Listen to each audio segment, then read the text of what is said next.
Welcome to the next episode of The Next Step. Today, we're extremely happy to host Salonee Gupta, who is a 2020 graduate from the well-known Institute of Technology. A computer science major in VIT, she has been accepted into Carnegie Mellon University in Pennsylvania for masters in HCI. She's currently working as a full-time UX designer at Red Experience Design, Bangalore. During her time at VIT, Salonee founded the university's first ever design club, Pixelate, was a board member of the Debate Society as well as English Literary Association. She was also a member of VIT Student Council. Today, we're looking forward to get to know her more. How would you describe your journey in VIT in terms of goals? What were your personal and your academic goals? So my personal goals were super simple. It was the first time that I was going to be away from home. And the idea was to give myself the time and space to figure out the things that I like. Because, in school, when you're around the same type of people, you're kind of restricted to just that opinion and those activities and hobbies. And so that was it for me. It was just, to be able to make my own decisions and figure out those things for myself. Academically, so I was always interested in design ever since a kid. I knew that I wanted to do something design related. So before I came to VIT, I was actually picking between NIFT Delhi for communication design and CSE at VIT.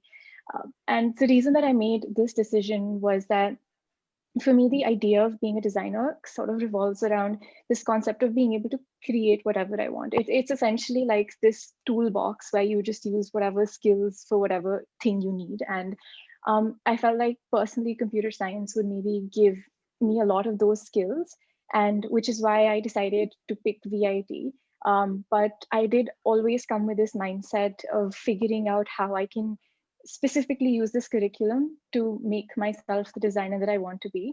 So I came with that mindset, like specifically was like to do my best, but make sure that I remember that I'm coming in to become a better designer as I go out. So those were my goals. So, how did you pick your courses in VIT and what was your thought process behind picking HCI? All of the courses I picked were sort of revolving around that same concept is what are the sorts of things that I would need as a skill set to be a designer. So the sort of designer that I wanted to be was a little bit more technical in the technological field. Like I wanted to be a designer within the field of AI maybe, or and that's something that I'm still sort of looking at. Those are the things I'm interested in. So I knew that, we have ML, we have AI, we have NLP. These were all courses within my curriculum that were elective. So I made sure that I took those things, whatever I thought would better equip me with the goal that I came in for.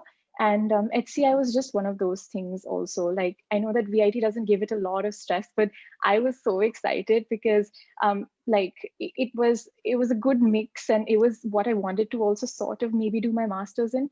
So I was really happy to know that VIT had it. I didn't know that they did coming in, but I think it was like my second or third year, and I saw that as an elective, and I was like, oh damn, okay, that's great. So yeah, so I got lucky that way, but that was the general idea. Throughout your time at VIT, you have portrayed responsible and leadership qualities. Did you ever stumble upon self doubt? And if so, how did you deal with it? Of course, there was self-doubt. Everyone has that. I think for me, it was at its highest during my last couple of semesters when everyone was sitting for placements. And I know that I had made the decision to not, but when you see it happening in front of your eyes, you freak out a little bit because you know it's a chance you're never going to get again. So that time there was like a lot of self-doubt. There was also lots of self-doubt with pursuing debate and doing like open mics and things like that when I knew that I could devote that time to maybe something more specific to like the sort of job that I want in the future. But I think it was important for me to like remember, but do I want to give it up? Like, sure, maybe this isn't the most practical way to get these things done. Maybe I could do a better prioritization, but do I want it any other way? And usually the answer to that was no. And that kind of kept me going. And it was also sort of focusing on the smaller wins. Like if you make that final goal really big in your head, like maybe that dream company you want or that dream college you want, a lot of times you sort of forget the smaller things you want to do and you end up compromising a lot. So a lot of it was reminding myself that, okay, but I got done whatever I wanted today, right? I did whatever I wanted this week, and it'll match up in the end, but it was important for me to focus on those things. Yeah. You have a very varied profile from academics to creative designing to debating. So, how did you manage to work all of them together and ensure that each one of them was done at least satisfactorily? To be honest, I was never trying to make them work together, because I think if I spent time doing that, I would spend less time actually doing the things I want to. I think we have a lot of stress, especially because in India, because we've all been grown up with this concept of you have to be good enough to be at a specific college. You have to be good enough to get into a place. And I think that's always made us believe that we have to be someone that we're not, or we have to always do things that maybe don't come as easy. And while I'm all for the growth mentality, I feel like a lot of times we sort of forget to do things we enjoy doing and start working for a resume. Like, if you want your resume to look a particular way, you make decisions on the basis of that. I always try to steer clear of that, just simply because I feel like I think it's important to have trust in the person that you are and make decisions for the motivations and the right reasons, but then let the rest kind of work out for itself. So of course I had a very random profile. It was like a bunch of things that it didn't make sense when I thought about them as I was doing them. But later, when I sat down and thought it through, it all made sense to me anyway, and it all came together in a way that made sense. But I realized that if I would have, worried about this a long time ago when I was like busy doing these things, I would have probably not done them, because I would be like, oh my God, how is this going to make sense in my SOP, or how is this going to make sense in my resume? But I promise you that it does, because like inherently the sort of motivations we have, irrespective of what activity that we're doing, the motivations are the same. And you sort of realize that later when you sit and introspect. This happens especially with master's applications, because you really have to talk about yourself quite a bit. You sort of realize that it still all made sense, and you'll make it make sense. So yeah, I think that's what I didn't think about it. It wasn't something I wanted to think about. Okay, so at any point did things seem to become hectic? How did you know what to prioritize and how did you prioritize? Always hectic, to be honest. I don't remember. I think I almost like pissed my friends off sometimes with the amount of times I used to crib about the work I have. But I used to do two things. Firstly is I always made a lot of lists, and these lists weren't just like things I have to do, like take a shower. Those were separate. But these lists were, like, okay, so these are the things I want to do, but what would my life be without this X thing? And then I used to make a list of in that order, and then whatever came at the bottom, whatever I couldn't manage, I just had to peacefully find the courage to let it go, because you do have to pick your battles. You can't possibly do everything, but you can sort of prioritize a little bit better and make sure that you're doing the things you want to. At the same time, I was also kafi stubborn, so this list was hard also, in the sense that a lot of times I was studying while traveling, for things that I also really wanted to do. But you sort of make that work when you realize that these are all things that are important to you, because you sat down and had that conversation with yourself. Then it's hustling after that, and you make it work, and you enjoy it also. So it usually ends up working out. I think also because of this 9-pointer system that VIT has now, that kind of kept me in check. It kept me accountable. So if I wanted to if I wanted to, do all of this extracurricular, I still had to maintain my 9 point, because there was no other way that I was going to be able to do that. And at the same time, so I ended up focusing on my academics and also doing my extracurriculars. So I got lucky with that sense of balance, and which kept me in check. It was a lot of realizing you can't do everything, but also pushing yourself to do the things that really are important to you. So, how important do you think extracurriculars are for university applications?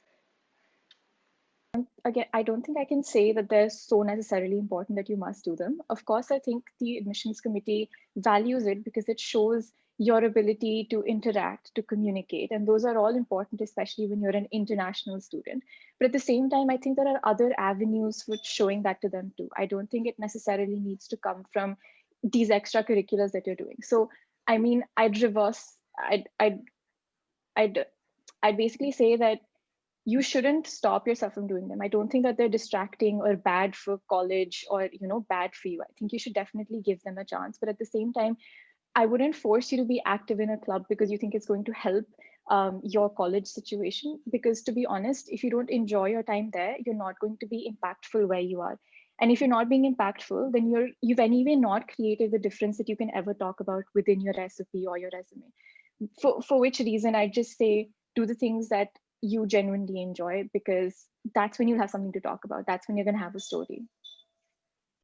How did you write your SOP and what was your approach towards it? Um, Something that someone told me, which really stuck when I started writing my SOP, is that there are lots of people that have done great things, okay? But at least me, in the capacity that I've done things, nothing I've done is great enough that just stating that is going to get me into any college. And I think that that is something that we all have to remember when we're writing an SOP, is that your SOP can't be about, it can't be about like the things that you won. It can be in the sense that what was that experience like, and why was winning that so important to you? But it can't be that I won this debate tournament or I became the co-founder of Pixelate, like, because they don't care about that, because they firstly can't really gauge how big or small that is. And so which is why like that legitimacy never really stands, right? So I think that was the first thing, which is that my SOP, I focused on my experiences and not, and I did talk about my wins, but my wins were never the things that I won. It was rather the experiences that were important to me.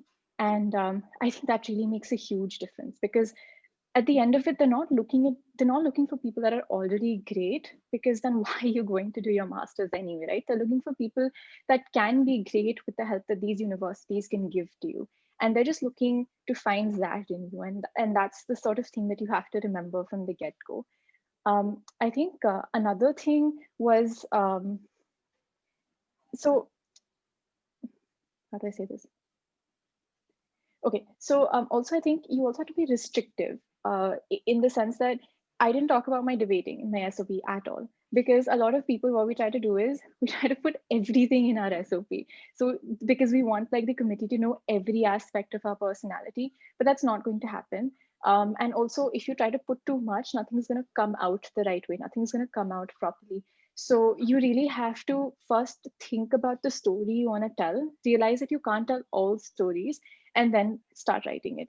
And it's going to hurt initially because you're like, but I've done so many things I want to talk about. But honestly, you really take away from impact. So that's also, I guess, another way that I approached my SOP. My first draft was a mess because I wanted to talk about everything. But yeah, you really got to narrow down and be restrictive in that sense. And lastly, what recommendations would you give to a first year who has just joined college? The first thing you should do is don't restrict yourself to what you think you know about yourself.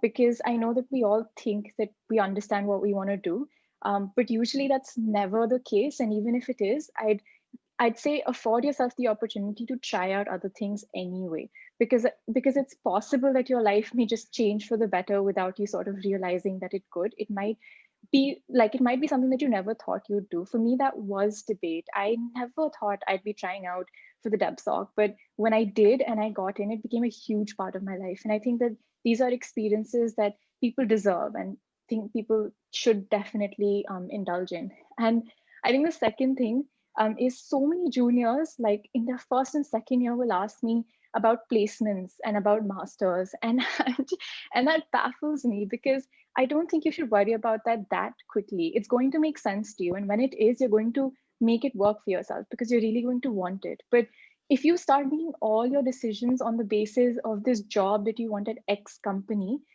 what if you change your mind later? What if there was something else that you actually liked a little bit more? I think the first 2 years of college, at least, you can sort of just do your own thing, like do whatever it is that you feel like doing. And I think by the beginning of third year, you start getting that sort of clarity that you need to actually then start working towards a very like specific goal. So yeah, yeah, I'd say that. All right, then. Thank you for joining us today, Saloni. It was a pleasure having you with us today. Take care.